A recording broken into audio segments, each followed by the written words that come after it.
Assalamualaikum warahmatullahi wabarakatuh. Bersyukur kepada Allah, salawat dan salam kepada Rasulullah. Anak-anakku sekalian, kelas 9, kita berjumpa kembali pada pertemuan kedua.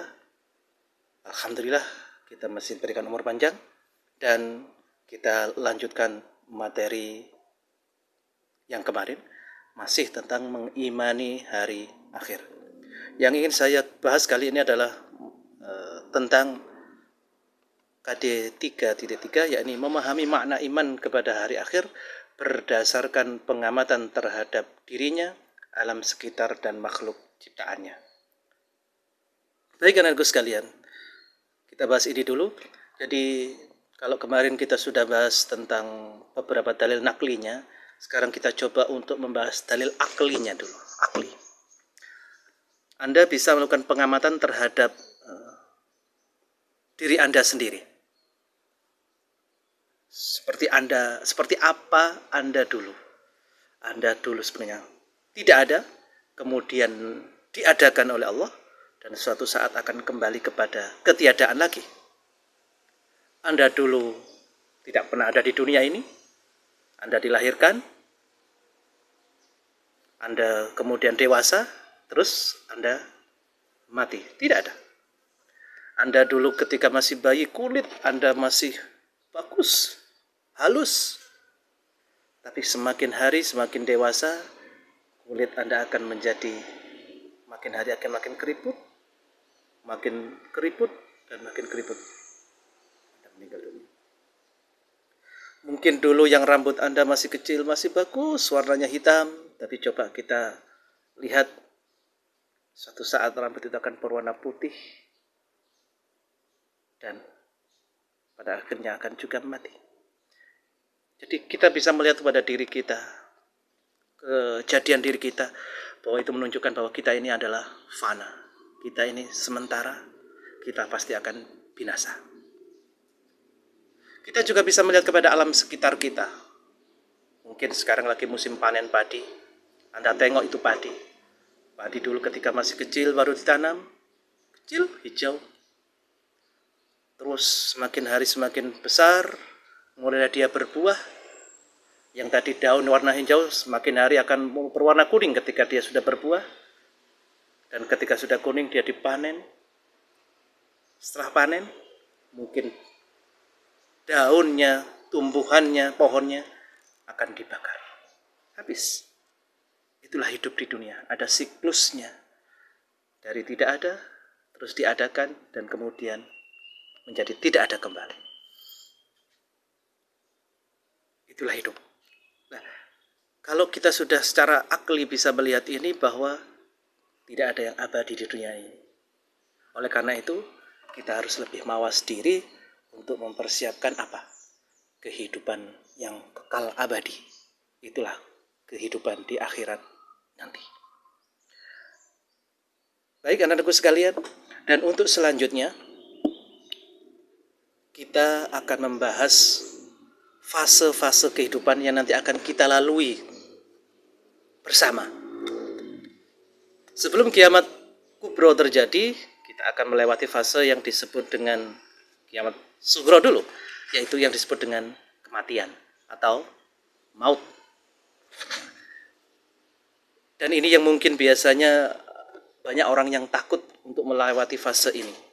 Padahal mati pasti terjadi. Kita akan masuk ke yang disebut dengan alam barzah. Dinding pemisah yang memisahkan kita antara kehidupan dunia dengan kehidupan akhirat. Ada yang menyebut dengan alam barzah ini adalah gerbangnya akhirat. Gerbangnya akhirat. Dan kita semua pasti akan menuju ke sana. Ke gerbang akhirat ini yang disebut dengan alam barzah. Yang mana nanti sebelum kita memasuki alam barzah ini, ada yang disebut dengan fase yang disebut dengan sakaratul maut. Yaitu ketika ruh keluar atau ruh dicabut oleh malaikat Israel. Ada yang menyebutkan sakitnya seperti 700 kali bacokan pedang. Wakila ada yang menyebutkan seperti binatang hidup yang dikuliti.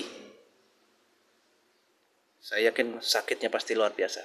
Mungkin kalau Anda ingin mencoba, kuku kita itu yang masih bisa panjang ini masih hidup. Nah, mungkin sakitnya adalah kuku ini hidup langsung dicabut. Nah, itu mungkin salah satu untuk menggambarkan betapa sakitnya sakaratul maut.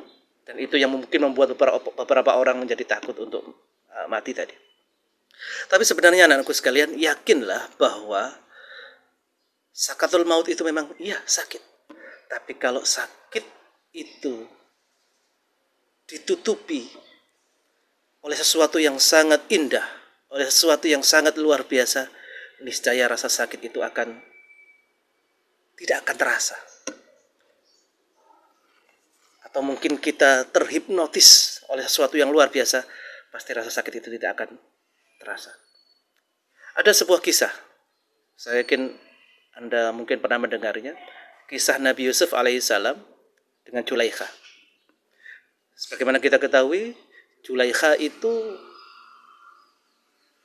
jatuh hati pada Nabi Yusuf dan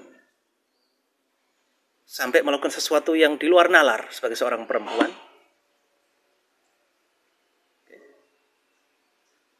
Dan menjadi gunjingan para wanita pembesar Mesir, istri-istri pembesar Mesir, bahwa Zulaikha dia adalah seorang ibu yang dalam tanda kutip mau menzinai anak angkatnya sendiri, Yusuf. Dan itu membuat merah, gunjingan itu membuat merah telinganya Zulaikha. Akhirnya Zulaikha mengemas sebuah acara hidangan gitu ya, yang di situ disiapkan buah belikut berlatinya. Singkat cerita, ketika sudah hidangan disiapkan, Yusuf dipersilahkan masuk. Dan ketika Yusuf dipersilahkan masuk itu, para wanita pembesar Mesir itu dalam keadaan disuruh mengupas buah-buahan itu. Tanpa mereka sadari, ketika Yusuf diperintahkan masuk ke dalam lokasi jamuan itu, mereka bukan mengupas kulit buahnya, tapi mereka waqatta'na aydiyahunna wa qulna hasya lillahi ma hadza basyara in hadza illa malakun karim. Tanpa terasa mereka memotong jari tangan mereka. Mereka berkata, hasya lillahi ma hadza basyara. Ini ada makhluk kok luar biasa, kulitnya berseri, indah dipandang mata. In hadza illa malakun karim. Kayaknya ini adalah malaikat yang mulia. Ini bukan manusia. Jadi mereka terhipnotis oleh ketampanannya Nabi Yusuf alaihissalam. Mereka memotong jari tangan mereka tanpa terasa. Kembali kepada konteks sakaratul maut, anakku sekalian. Jadi walaupun sakaratul maut itu sakit, tetapi ketika sakaratul maut itu ditampakkan surga di depan kita, ditampakkan bidadari di depan kita, maka insya Allah sakit itu tidak akan terasa. Kenapa? Karena kita terhipnotis oleh keindahan surga. Kita terhipnotis oleh kecantikan bidadari. Sama seperti wanita-wanita Mesir tadi yang terhipnotis oleh ketampanan Yusuf alaihissalam. Sehingga apa? Mereka memotong jari tangan mereka tanpa terasa. Jadi oleh karena itu, kalaupun sakaratul maut itu menyakitkan, kalau Anda bisa mati dalam keadaan husnul khotimah, fa insyaallah sakit itu tidak terasa. Amin. Mudah-mudahan kita termasuk yang husnul khotimah. Oke, kita akan masuk ke dalam alam kubur. Di sana nanti kita akan bertemu dengan malaikat mungkar, nakir, yang akan memberikan pertanyaan kepada kita tentang siapa Tuhanmu, siapa nabimu, apa agamamu, apa kitab sucimu, dan seterusnya. Dan itu harus kita jawab dengan jelas, dengan tegas. Kenapa? Kalau tidak sampai kita mampu menjawabnya, maka malaikat mungkar nakir itu mempunyai senjata yang disebut dengan gada besi. Ketika kita tidak bisa menjawabnya, kita akan dipukul dengan gada itu, kita akan menjerit, dan jeritan itu sebenarnya didengar oleh semua makhluk. Tetapi kita kecuali jin dan manusia tidak diizinkan untuk bisa mendengar cerita itu. Oleh karena itu kita harus mempersiapkan itu. Kita harus mempersiapkan itu. Bukan menghafal pertanyaan dan jawabannya, karena itu sudah dibocorkan oleh Pak Mutin kita ketika kita meninggal dunia itu. Tetapi yang perlu kita persiapkan adalah bagaimana cara kita mati dengan husnul khotimah. Itu yang perlu kita penting. Kalau mati husnul khotimah, insya Allah kita akan mudah menjawab pertanyaan malaikat mungkar nakir tersebut. Prinsipnya itu. Nah, bagaimana cara kita mati husnul khotimah? Ya harus kita latih. Man kana akhiru kalami la ilaha illallah dakhalal jannah, kata Nabi. Siapa yang di akhir hayatnya bisa mengucap kalimat la ilaha illallah dakhalal jannah, masuk surga. Artinya berarti perbanyaklah zikir. Karena mati itu mendadak, mati itu tiba-tiba. Oleh karena itu kita harus siap senantiasa. Maka kita latih hati kita, lisan kita dengan zikir. Maka ketika kita nanti dikagetkan dengan kematian, maka yang keluar adalah kalimat zikir, bukan miso-miso, bukan umpatan, dan seterusnya. Baik anak-anakku sekalian, setelah kita melewati fase itu, kita nanti akan ditidurkan oleh Allah di dalam kubur itu mungkin ratusan, mungkin juga ribuan tahun. Dan nanti kita akan dibangkitkan bersama setelah prosesi kiamat kubro. Baru nanti akan kita dibangkitkan dengan di hari yang disebut dengan Yaumul Ba's.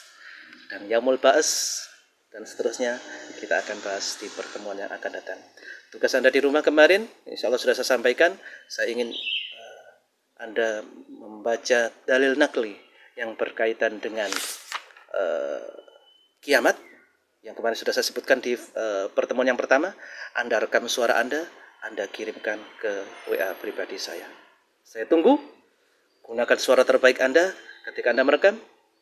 Mudah-mudahan itu bukti bahwa Anda cinta Al-Quran, Anda cinta kepada Allah, dan mudah-mudahan Anda mati ditakdirkan dalam keadaan nanti mati husnul khotimah. Amin ya rabbal alamin. Kurang lebihnya mohon maaf. Saya akhiri. Assalamualaikum warahmatullahi wabarakatuh.